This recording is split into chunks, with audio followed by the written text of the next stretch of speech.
When Abigail found herself staring at a blank canvas too long, when the paint on her palette began to dry, she knew it was time to head to the Emporium for some inspiration.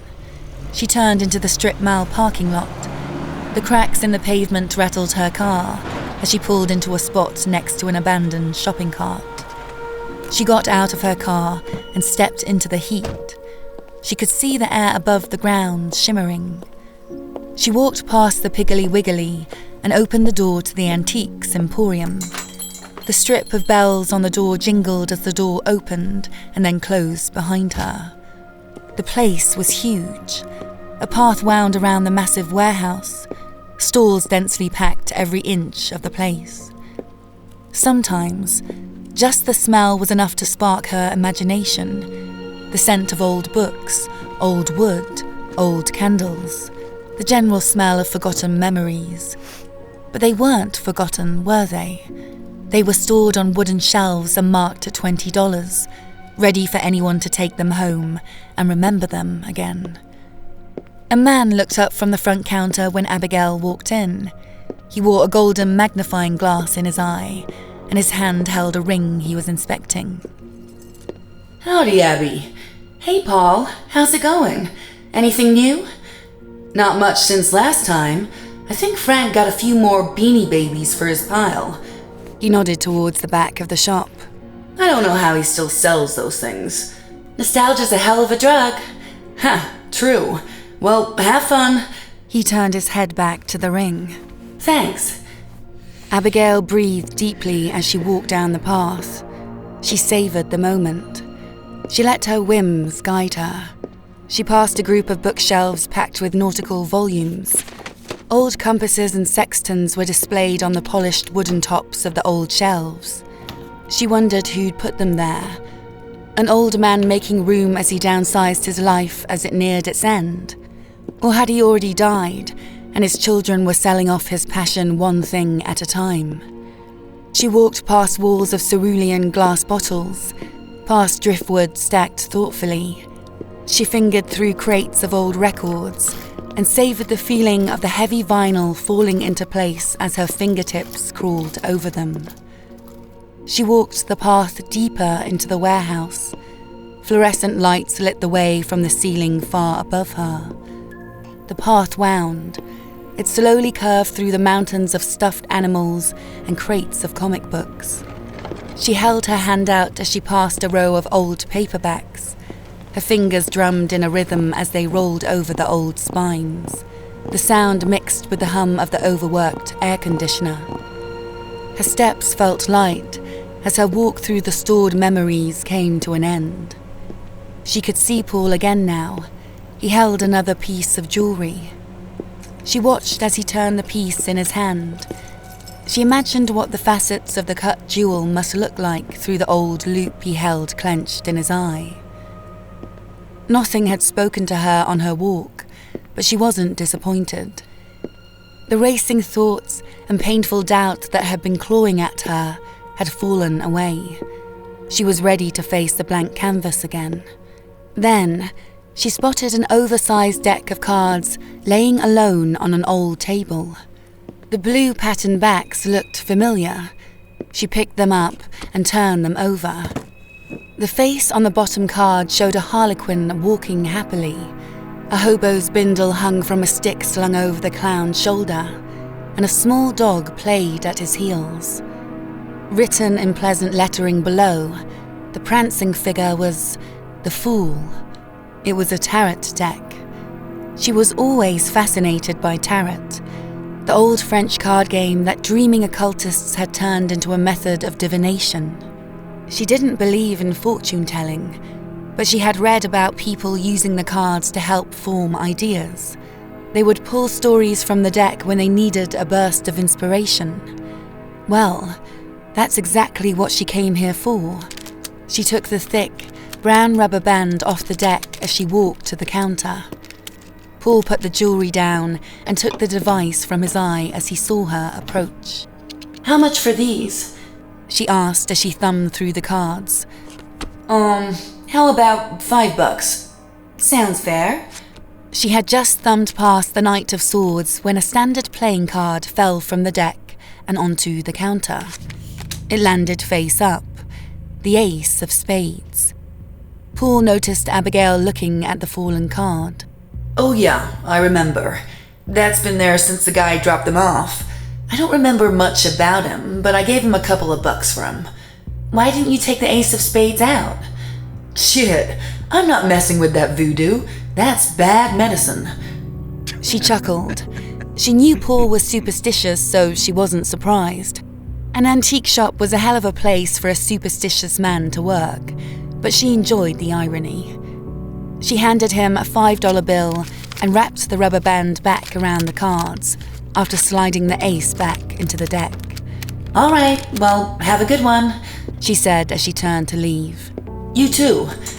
The bells rang again as she left. The heat hit her hard as she stepped out of the air-conditioned shop. Her mind raced as she walked to her car. She was already wondering what ideas the cards might hold. She unlocked her door and tossed the deck onto the passenger seat as she sat down. She couldn't help but glance at them as she drove home in the bright summer sun. Abigail sat in front of the blank white canvas that was propped on a paint-speckled easel. She had been here many times before, tormented by the blank surface, the creative avenues in her mind mercilessly barricaded. But not this time. Now the canvas felt like a clear window, a window to something she could not yet see. She held the deck of tarot cards in her hand and shuffled them absent-mindedly as she looked at the canvas. She drew a card, the 6 of Wands. She placed it on the easel, standing it at the bottom of the canvas. She drew another, the Queen of Pentacles, then another. As she lined them up on the easel, she saw that the next card was the red-backed playing card. She turned it over and looked at the spade in the center. She gasped as a flood of images came to her mind. She could feel them forming into something, but knew she had to get them out of her mind and onto the canvas to fully see what they were. She swept her hand across the bottom of the easel, shoving the tarot cards away. As they fluttered to the floor, she placed the single black ace of spades where they had stood. She picked her palette up, slid her thumb into place, and felt the familiar wood against her palm. She squeezed a glob of black paint onto the palette and a smaller pile of white paint next to it. She blended these together with a small spatula, expertly creating the shade of grey that filled her mind. She pulled a brush from the cup beside her, dried it on her apron, and dipped it into the fresh grey paint. Heart pounded as she lifted the brush to the canvas. The shrouded shapes poured from her mind and took form on the white surface. Her hand moved steadily, the brush sliding deliberately. She could see the grey paint coming to life on the canvas, but her mind was a focused blur. She didn't know and didn't care what picture was spreading across the surface. She felt like she was speeding down roads she had never travelled, like she was unstoppable. She kept painting, her eyes wide and her pulse pounding. She was unbridled, unburdened by the thought or ideas. There was no separation of art and artist as the grey paint flew. She stood, shouting as she abandoned the brush and rubbed her hand across the palette. The thick grey paint was warm against her skin. She shouted as she smeared her palm across the canvas. Tears blinded her, but that was inconsequential. She couldn't see what she was painting. Not physically, but the feeling. The feeling drew her mad. The tears fell from her face, and she did not know if they were flowing for sorrow or joy.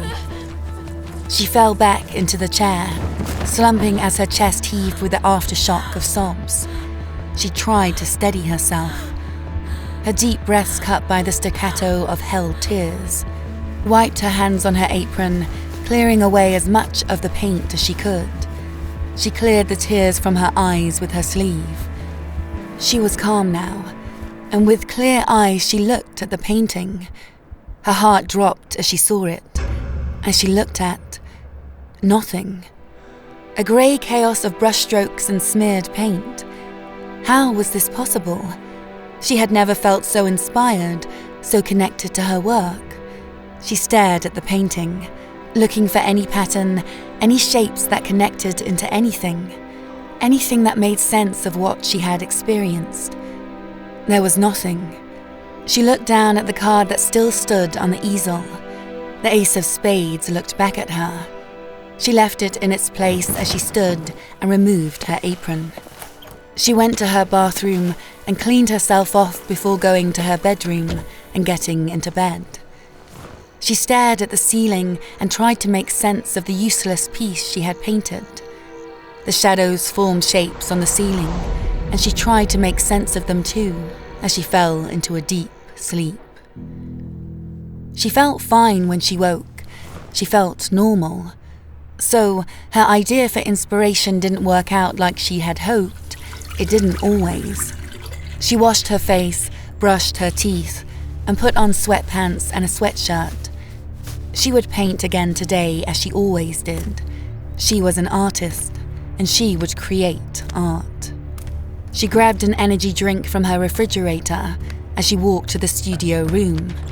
She cracked it open, and the hiss was satisfying. She took a sip and could feel the chemical taste in her teeth. She stretched as she walked into her studio. She squeezed her eyes shut and flexed her shoulder blades together. She felt her joints pop. She heard the sound of her tendons shifting as she moved her head back and forth against her shoulders. She opened her eyes, and the energy drink she was holding fell to the floor with a dull thud. She stood still, staring at the canvas that stood alone in the center of the room. The canvas that had pulled her so close last night. The canvas that had been covered in nonsensical strokes after it released her from its grasp. But it had changed. She walked slowly towards it, rubbing her eyes as she looked at what it had become. A portrait now covered the canvas, the blacks and the greys blending in perfect detail. It was a young woman shown from the shoulders up. She wore modern clothes, but they could have been from any decade of the last half-century. The woman did not smile. Her black hair fell lightly over her shoulders, and her stark eyes seemed to follow Abigail as she moved. Paint dripped diagonally over the portrait's shoulder, and Abigail noticed that it was not random. There were words there, words drawn by a fingertip dipped in black paint. Find me. The words were clear. Find me? What did it mean? Abigail noticed the card then. It stood where she had left it. She felt hungry then. No, not hungry, but something like it. A feeling of emptiness inside. She knew, somehow she knew, that the card would fill it. She reached out, and when her fingers met the ace, it was like she had touched a live wire. Her teeth clenched, and she fell to the floor. A white flash shot through her, and more images filled her mind. Clearer than last time now, but still not full. They felt like an injection of half-forgotten memories. Not only memories, but feelings. A surge of desires and urges.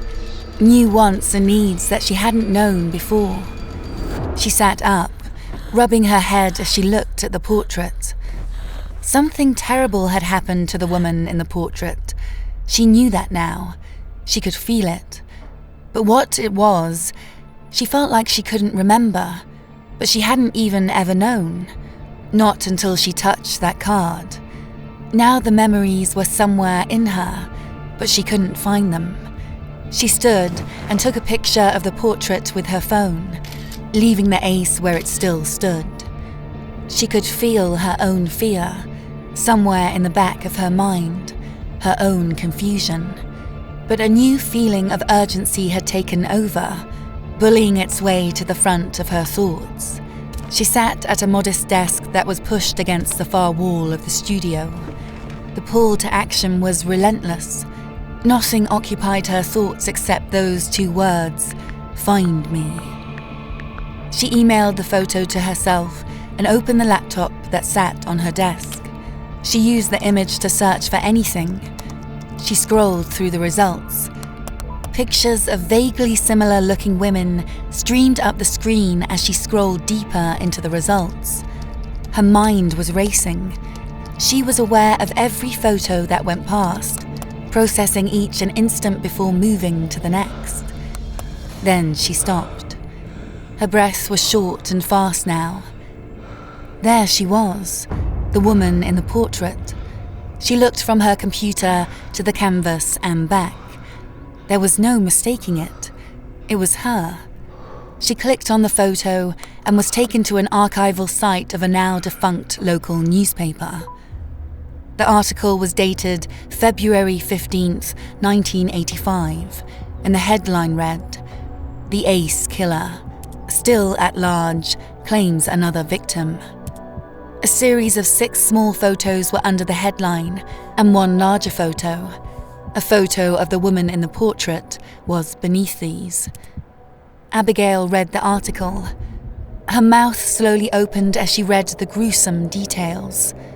Each victim had been found with their eyes plucked out and their throats slit cleanly. Horrifically, an Ace of Spades playing card had been sewed into the stomachs of each of the women. All were identified except the woman in the larger photo, the woman in the portrait. She was named only as Jane Doe. Abigail leaned back in her chair. She held her hands on her stomach as she processed everything. She stood. Moving always helped her think. When she turned around, her eyes fell on the canvas and her breath caught in her throat as she saw that the portrait was no longer there. In its place was a picture of a man. Nurses tended to him as he sat in a wheelchair inside an old building. The words had changed too. The word "me" was crudely smudged away and replaced with the word "him." Find him. Goosebumps filled Abigail's arms as she looked at these words.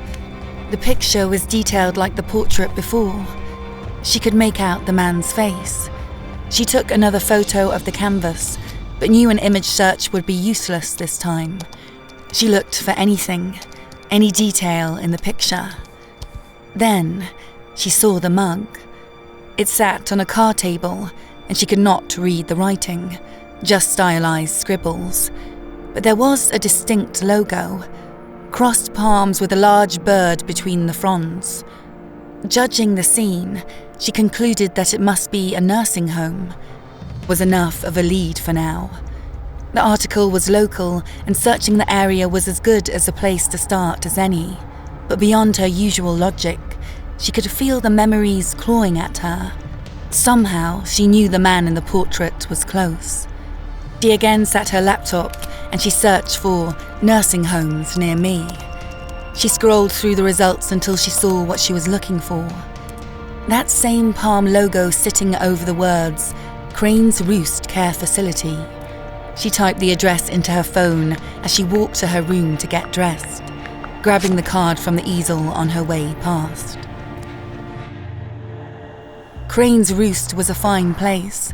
The road to the main campus flowed around a calm lake that was surrounded by a meticulously manicured lawn.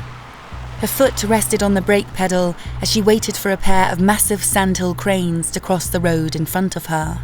She watched as their heads bobbed, each of the birds making a chittering sound as they slowly moved. They were as tall as her car. She smiled. She had a soft spot for the gigantic birds. They had always reminded her of dinosaurs. They passed, and she pressed the gas and parked near the welcome center. She could still hear the calls of the cranes as she walked into the building. Good morning. How can I help you? The receptionist said as Abigail walked towards her. Hi. Abigail pulled her phone from her pocket and opened the photo of the man in the wheelchair. She spread her fingers across the screen and zoomed in on his face. I was wondering if you knew this man. Ma'am, I'm sorry, but I can't give out resident information. I really need to know if he's here. Abigail could feel herself getting hot. She could feel frustration building. She knew the gravity of the situation, of course, but this was beyond that. It felt completely personal. I understand, but I simply can't. Abigail had heard enough. She walked past the desk and into the lounge that made up the bulk of the room. Ma'am, the receptionist yelled toward her. Abigail scanned around the room. She saw pairs of residents sitting at tables playing cards. More sat in a semicircle staring at an old TV. Her frustration continued to grow. 2 male nurses walked towards Abigail as she continued to look. She saw a lone figure sitting in a wheelchair facing a window. The person did not move. They sat slumped and inert. She walked towards them as the nurses came closer. She saw his face then, and her heart pounded. It was him. She ran to him, pulling the ace from her pocket. She barely noticed that it felt hot in her hand. She fell to her knees in front of the wheelchair and held the card to his face. Do you know what this is? She yelled. He was silent. Drool dripped from his sagging lips as his pale eyes stared at nothing. I know who you are. 2 men picked Abigail up by her arms and began to drag her away while more nurses came to assist. No one was watching the man now. I know what you did, Abigail screamed, her face red as she struggled against the nurses. They dragged her to the door, and she did not take her eyes off the decrepit man in the wheelchair. He moved his head towards her, and he was full of life. His eyes were bright as they stared at Abigail, and a smile spread across his face. As the nurses were shoving her out of the door, she watched the old man hold a finger to his lips. Last thing she saw before the door closed in her face was his bright eye winking at her. She pulled at the door and yelled as her rage crescendoed. The door rattled against the locked bolt. Abigail breathed heavily as she looked inside. She saw the nurses standing together. One was looking at her and speaking into a phone. Sense came back to Abigail, and she went to her car to leave before the police showed up. She realized she was still holding the card. It no longer felt warm as she put it back in her pocket. Her tires squealed as she pulled onto the main street and drove home. Abigail stared at the indecipherable grey mess that again filled the canvas in front of her.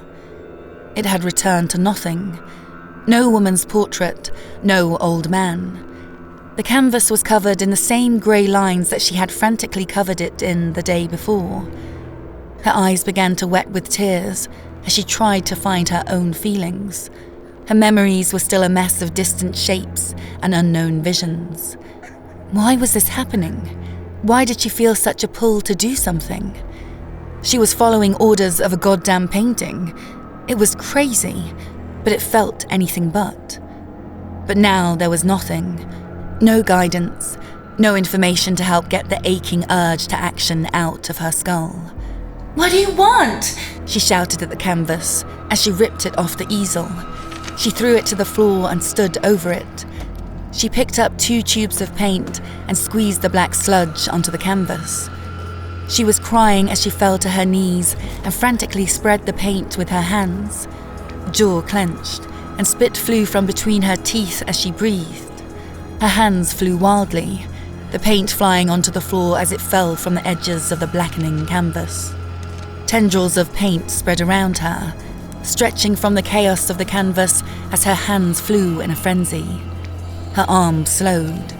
They moved across the canvas in aching arches. She slowed and then stopped. Her hands were in her lap as she slouched over her knees. She hung her head as she cried softly, the canvas now entirely black. Finally, she was still. She laid on her side, her head resting on the cold ground. She fell asleep there among the black web and the twisted obsidian square laid by her side. Abigail was startled awake by a shrill noise. She was frantic at first, trying to make sense of the violent sound that broke her from her dreams. She settled into the waking world and realized the sound was coming from her phone. She picked it up, and looked at the screen. A silver alert. Someone's grandpa must have run off again. She silenced the phone, sat up, and rubbed her eyes. Shit, she said. Her black palms reminded her of what she had done. She looked at the paint splattered around her. It shot from the edges of the now black canvas. She stood and walked out of the studio. The paint was dry on her hands, but she wanted to check her face. She had slept through the day. She didn't know what time it was, but she could see the crescent of the moon out of the window as she walked through the dark living room. She pulled the door of the bathroom open and went to the mirror. She looked at the black paint smeared around her eyes. She squeezed soap into her hand and lathered it under the faucet. She washed her face, leaning over the sink as the black tinted water streamed into the drain. She held her eyes shut and padded along a rack searching for a towel. She found one and dried her face. She lowered the towel and checked herself in the mirror. The paint was gone, and in the reflection she could see the glow of the studio, its door on the other side of the room. She turned to leave the bathroom and was struck frozen. Her stomach dropped and her face flushed. She felt her knees weaken and her vision blur. A figure stood in the studio's doorway. A man. He was dressed in a short-sleeve white button-up shirt. He wore khaki pants and plain black shoes. Something covered his face. Abigail couldn't tell what it was. Some kind of mask. A crude, upside-down heart was scrawled across the front in white paint. She saw that he held a knife, and her mind was racing. Her skin tingled, and her vision went from a blur to an intense focus. She felt primal instinct rip through her. Countless scenarios she had played in her mind over her lifetime flashed through her. Sitting alone in an empty subway car, when the doors open and a strange drunken man enters. The sound of footsteps quickening behind her as she walked home alone at night. She had thought of 1,000 ways she could defend herself, 1,000 ways she would destroy anyone that attacked her. But now, face to face with this awful spectre that stood frozen across from her, only one thought fought its way to victory in her mind. Run. And she did. She ran for the front door of the house, her footsteps loud in her ears and her vision a tunneled focus. Get to the door. Get out of the house. The man was moving now too. She knew that, but she didn't look. She made it to the door. Her pulse was crushing in her ears as she fumbled with the chain and bolt. She knew he was close now. She knew he had to be. She abandoned the lock and spun around. The man was on her, and the knife fell towards her from his outstretched arm. She reached up with both hands. She screamed as the blade cut through her skin as her hand slid down the razor's edge. But she grabbed the man's wrist. Even with her blood-wet palms, her grip was strong, and she was shocked by how frail he felt. She expected an overpowering strength. She was prepared to struggle for her life. But instead, her hands were the source of power. She felt absolute control of the man now. She removed one bloody hand and grabbed hold of the man's painted mask and pulled it away from his head. The man from the nursing home stared at her, his eyes wild with joy, his disgusting smile spitting saliva as he breathed deeply. But her fear drained from her as she looked at him, as she held his arm in her hand. He was pathetic, a decrepit old man who dreamed of being the predator he once was. A monster who thought he could still relish in the fear of another victim. She pulled on his frail arm and kicked his legs from under him. He fell to the ground and let out a pitiful gasp as his body crumbled at her feet.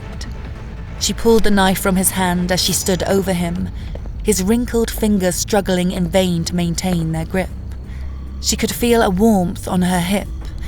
It was the card, the ace. Her fear had entirely given way to rage now. She looked down at the pathetic man at her feet. The man who had been a monster, now laid in a squirming heap. She stomped on his groin. relishing the sharp noises coming from his wet lips. The card's heat grew. She could feel it burning now. She looked at the knife in her hand as her rage built, as the hot surge of violence spread through her like a wildfire. She was the monster now. She smiled wildly as she stomped her foot down on his jaw. She shivered, laughing as she heard the sound of cracking old bones. Her hip was burning now, but the pain only fueled her passions, the card driving her on. She was wild then, the fury filling her with joy. She grabbed the man by the arm again and dragged him through the house. She dragged him through the doorway to the studio. She barely noticed his skinny legs flailing uselessly against the wooden floor. He groaned softly. The sound struggled to leave his shattered jaw. Abigail dragged the weakling to the center of the room, the sights and sounds of his pain fueling her wild ecstasy. She saw that he was laying in the same black web of paint that she had fallen asleep in. The tendrils began to pulse beneath him. They began to shift and shudder. Her eyes followed the squirming black lines to the canvas they radiated from. It was changing, the dark black paint seeping away, sucked into the dark web that surrounded it. Slowly, the paint seeped into the pulsing web. It cleared. Its pristine white surface now glowed bright in contrast to the surrounding black lines. Abigail's rage was final now, a ferocity that came from somewhere deep inside her, somewhere that had been tucked away in her own darkness. Her smile widened as she looked at the blank white canvas. She grabbed the old man by his hair and dragged him over the canvas. She pulled his hair, pushing his face toward the clear white surface. Her eyes were wide with total, animalistic joy as she dragged the knife across the man's throat. She held his hair and laughed loudly as she watched his old, red blood spread across the white canvas. She could feel the skin on her thigh blistering as the card furiously burned. The blood spurted in bursts as his heart pounded in his chest. Abigail's breath matched the rhythm of the pulsing blood. The rhythm slowed, and so did her breath. The blood flowed slower and slower, until it dripped like rain, and then finally stopped. Abigail's breath had slowed too, but it still came heavily. Her chest heaved as she threw the man aside, his head cracking on the floor as he was discarded. The card no longer burned. She picked the painting up in her trembling hands and placed it on the easel. She sat in front of it, leaning forward in the chair and cherishing every bit of crimson that dripped beautifully in front of her. Abigail stabbed the shovel into the dirt. She jumped down into the hole she had dug. It came up to her shoulders, deep enough. She climbed out and walked to the trunk of her car. She opened it and hauled the tarp-wrapped bundle out. It didn't weigh any more than a large load of groceries. She carried it to the hole and dropped it in. Thud. It hit the dirt. She pulled the card from her pocket, the black Ace of Spades, and looked it over. It was intact, but one corner had burned off entirely, and the edges were singed and brown. She tossed the card into the hole and watched it as it fell gently. The red back and black front flashed as it fluttered down. It landed face up on the blue tarp, the ace looking up at Abigail. She looked back at it, pausing a moment before she pulled the shovel from the ground. She felt a deep satisfaction as she threw the piles of dirt on top of that card, on top of the worthless bundle ripped in the old blue tarp. Abigail sat in front of the blood-stained canvas. She was calm now, a peaceful calm that she could feel spread through her body as she sat. She looked at the red stains on the white canvas. She squinted as they began to move, as they twisted and shifted. She leaned forward and watched as shapes formed. She watched as the shapes connected and an image appeared. She leaned back in her chair. She smiled as she looked at the picture that had emerged from the monster's blood.